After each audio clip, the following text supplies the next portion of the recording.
Hey guys, welcome back to another episode of the Coleman Show.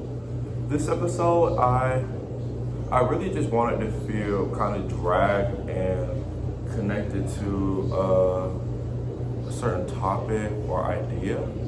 And like this week, like the idea of faith really wavered on me. Like not just having faith in God, but having faith in myself, having faith in the plans laid before me, and just not being weighed down by worldly things, in all honesty. And it's not even just like worldly things, like it's more like worldly problems of the mind, like anxiety, like I don't want to say depression, because it's not depression, like just hints of, I don't know, and mystery, just curiosity, and just anxiousness to know what is next. But then I sit and I've learned that sometimes it's not meant for me to know what is next, to test who I am as an individual, to test who I am as a person. And I feel like these next couple weeks is really going to be a test of rebirth for my soul, to see if I'm really truly able to come down and really just understand who I am. I also want to do this because I haven't really just sat down and had a recap of the lessons we went over, and truly just after I do that, I'm gonna come in, I'm gonna bless you guys with some more word. But we've really touched a lot on committing and being a part of God and who God is. And I think our next steps within this podcast is truly connecting our spirit with the divine and how we can be a part of this divine. In all honesty, like I really do appreciate the support I'm receiving from guys. And guys, girls, just thank you guys for keeping on our channel going and keeping our dream alive. And with that, I've recently been in the wisdom of Ben Sarai. I don't know if I said that right. I'm reading the American New Version of the Bible. And since he was a sage who lived in Jerusalem, who was thoroughly imbued for the love for the wisdom tradition, and also for law, priesthood, the temple, and divine worship. A wise and experienced observer of life, he addressed himself as a contemporary with the motive of helping maintain religious faith integrity throughout the study of books sacred to the Jewish faith. So I don't know, for some reason, this really stuck out to me. And I'm going to read a quote for you guys that really stuck out to me. He said, "For land creatures were turned into water creatures, and that those that swam went over land." He said, "Fire and water maintained its own strength, and the water forgot its quenching nature. Flames, by contrast, neither consumed by the flesh or of the perishable animals that went about them, nor melted like the ice-like, quick-melting kind of ambrose food. For every way, Lord, you've magnified and glorified your people. Unfailing, you stood by them in every single time and circumstance." So even when we weren't even fathoms of human creation, God stood by us. And this is the pinnacle, the foundation of the thing, that God is going to stand by you. And like truly, that's what I feel right now being put in this situation. I feel God is truly with me. So I lean to him and I say to myself, God, I trust you, Lord. I trust you, Lord. You are with me. And this for my athletes who are watching, or for my people, when you guys feel in times of tense, just anxiety, or you don't know, just think to yourself, God, I trust you. God, you are with me, because he is with you. He is with you, and this will break the anxiety down. He sees you struggling. He sees your heartaches, and you are truly divine, and he's going to be with you to the ends of time. He is going to, as it says, you are going to be magnified, and he's going to glorify your people for every way. And he is an unfailing God. An unfailing God. As long as you stay committed to him,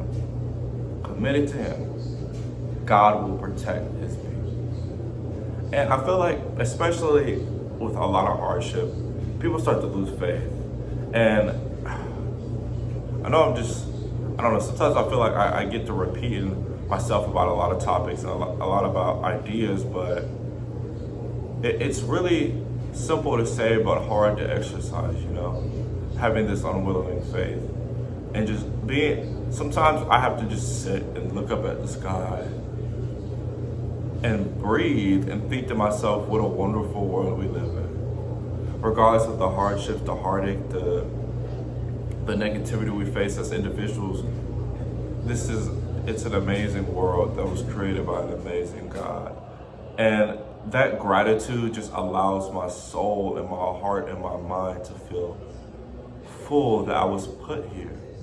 And if I can be put here at this moment in time, at this place, this decade, with these people around me, I can have faith and gratitude for the God that created, because I would not be here without him. Just to continue on a little bit. I think another topic that really stuck in my mind recently is the power of giving to others. I was watching this podcast, and he said it was about this like religious psychologist. He was breaking down the religious, and like how he's had a lot of clients come to him and truly talk to him about how a lot of people who are battling faith and anxiety and depression and stuff like this, and a lot of people just couldn't get off the couch. He says, well, if we do these three things: work out, give to the homeless, and pray for 20 minutes. He said, well, he was with a client. The client was, well, if I do those things every day for 4 hours every day, I don't think I'm gonna be that sad. And then he looked at him and he said, just give it a try. Give it a try. And as I was saying, the client said, well, man, if I do these things, there's no way. Like, I'm not gonna be sad. And for me to really help myself get out of a hole, I had to do these things. And I think the most important one for me was the giving to others. The giving to others will truly elevate your faith to at the next level, because you start to learn that it is bigger than you. Being able to put a smile on people's faces, that it's bigger than you. Being able to just, as I went in classrooms and saw the impact I had on kids, seeing them ask me questions, realizing that it is bigger than me. Seeing the smiles on the teachers' faces when I'm giving them roses and just telling them that they're great teachers, that their stories matters. It's bigger than you. Just being around my teammates and seeing the joy that they get, just being around the kids and just watching them smile, joke, and laugh, and just watching the kids react, that's bigger than me. And I remember going up there and struggling to talk, but I stepped back and I told myself, thank you, God, even for the struggling, even for the hardships, that I'm here in your divine place preaching to your people. And I think once, as a society, as a people who reach this level of understanding, we can truly become one with one another. And I just keep thinking about that moment, and I just smiled. Even though it was suffering and I was embarrassed, I was thankful to the Lord. And the first thing I said was, I trust you, God. Thank you, God. And when you get to that stage, I think your soul has truly been transformed. Truly been transformed. And I'm in Wisdom of Ben Sarai 2, chapter 2, verses 1 and 2, for my last piece of knowledge. He said, my child, when do you come to serve the Lord? Prepare for yourself for trials. Be sincere of the heart and steadfast. Do not be impervious in time of adversity, but yet cling to him. Do not leave him, so that you may be prosperous for the rest of your days. He said, accept whatever happens to you in periods of humiliation. Be patient, for in fire gold is tested, and in the chosen crucible of humiliation, trust in God, and he will help you. Make your way straight and hope in him. You do not fear for the Lord. You yet wait for his mercy, and do not let the lust and the lust lead you astray. You fear the Lord, so you trust in him, and your reward will not be lost. You fear that the Lord, hope for good things, and for lasting joy and mercy. The Lord is the ultimate source of pure good.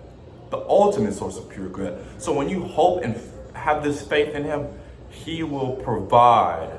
He will provide. And as I talk about, I gave my own story of humiliation.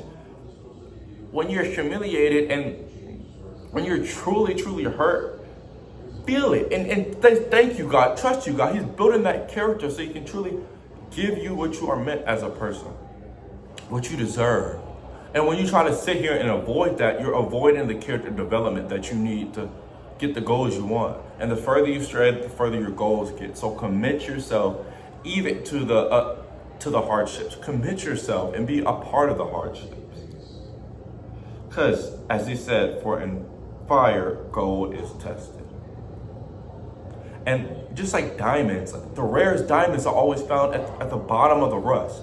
At the bottom of the dirt, it's found in there deep, crushed up. But all that pressure makes the prettiest and the most beautiful diamond. But you cannot fall away from this pressure. Let it be a part of you and you will shine more than what you think.